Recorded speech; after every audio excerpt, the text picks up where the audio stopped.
Yun, dek-dek nga pala, asawa at tatay. Ari na nga at pagkagising ay nautusan na ng aking mahal na asawa. Hindi pa nakakapagpahid ng muta ay may pinapagawa na agad ng mahal na Reyna kainaman na. Pinakain naman muna ako, ay di salamat po. Tataka ako at maaga nagising si Commander. Aba ay nag-bake pala. Yun, kalat ang cupcake.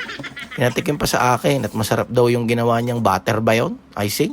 What? Basta yung nilalagay sa ibabaw ng cupcake. Natikman ko'y masarap nga. Yayabang pa na mas masarap pa daw sa Starbucks di bagay ka pa yun? Kaya naman kinalaman ng cupcake. Anyway, di ko na sinabi yun. Sumagot na lang ako na, aba, kasarap nga napakagaling mo naman mama sadya naman.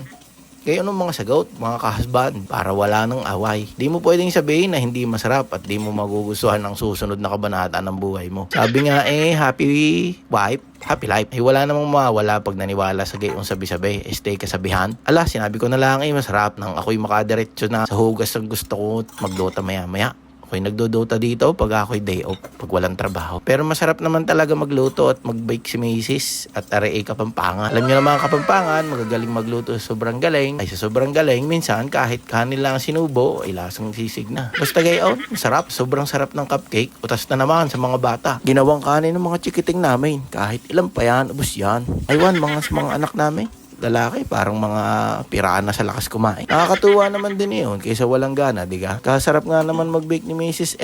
Mga pa-order pa nga siya. Ako pa nagdi-deliver. Pagod ko. Ay dire, balik sa hugasin. Pagkakain ko'y ari ang nakag-aabang sa akin sa lababo. Aring pinag-bake ni Galing.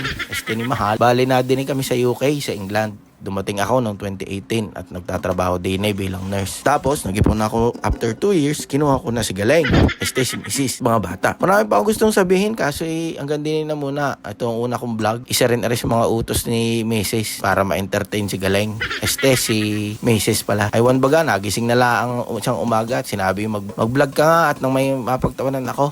Ay di para ma-entertain, ginawa ko ito. Ay siya, salamat. Bukas ulit. Hanggang susunod na utos.